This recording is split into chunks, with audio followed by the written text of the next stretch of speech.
A sort of reckoning in the electric vehicle industry. Some automakers are pumping the brakes on electric cars. From power station scarcity to exploding or dead batteries from extreme weather, some Americans just aren't buying into this business. And as a result, Tesla, Ford, GM all slashing prices on their EV models. Ford slowing production of its electric F-150 Lightning. Hertz dumping a third of its electric rental fleet. And the latest to pull the plug, Volvo backing out of its investment in Polestar. Let's bring in Lauren Fix, an auto expert and the founder of global automotive news outlet, The Car Coach. Lauren, so great to see you. Thanks for having me. So we hear all these things. Is this the beginning of the end for electric vehicles? Well, I think electric vehicles will be in the mix. There are people that want them, and if you do, there's a lot of product that says it is really good. Doesn't fit for everybody's lifestyle. So if you want a truck, there's trucks. If you want a car, you can buy a Mach-E. But, if you're thinking, you know what, it doesn't work for my lifestyle, you can buy like a brand new Ford Explorer. I'm standing in front of the 2025 Ford Explorer, and they don't offer it in hybrid. They're offering it in EcoBoost. So you're getting gas as well as good fuel efficiency. And I think you're starting to see the shift to manufacturers offering hybrid, fuel-efficient cars that meet people's needs. But if you want an electric car, you can still buy one. Okay, so how big of a loss is this for the auto industry? I mean, is it a loss? Because obviously we know, especially a few years ago, this is an industry that bet pretty heavily on EVs.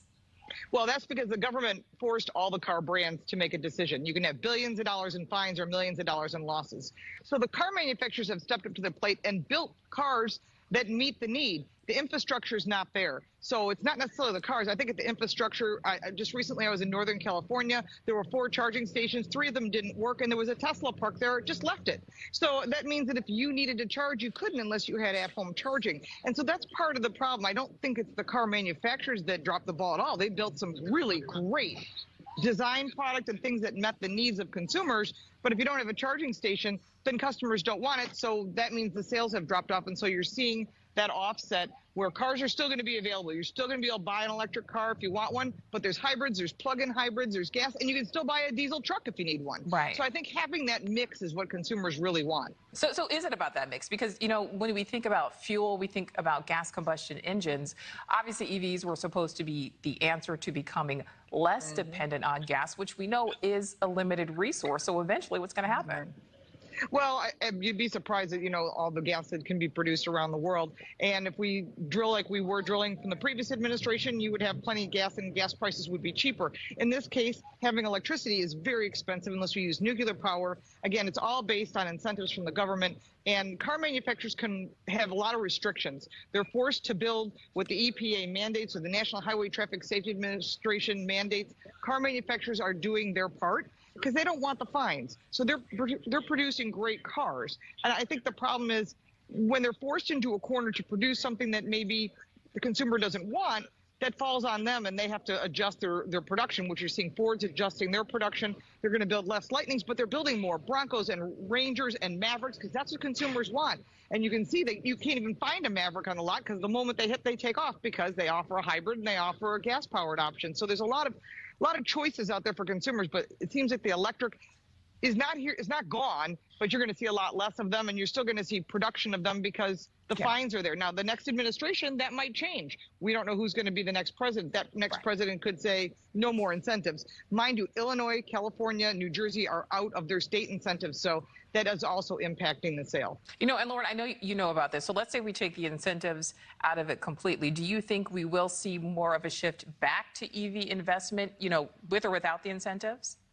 I think that the $7,500 tax credit for the 12 cars that qualify is frustrating to the brands. I mean, they're offering the $7,500 direct to the consumer to try and offer them an opportunity to get into their vehicles. You're seeing that with the Lightning truck. You're seeing that with the Mach-E. You're seeing it with other brands.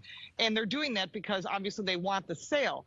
They want to keep their customers. They want to bring in new customers. But I think if you totally remove all the incentives, the manufacturers are going to try and make money. And if they're not making money in it, they're going to make less of them. And it's up to the customer to make the decision because the consumer always makes the final decision.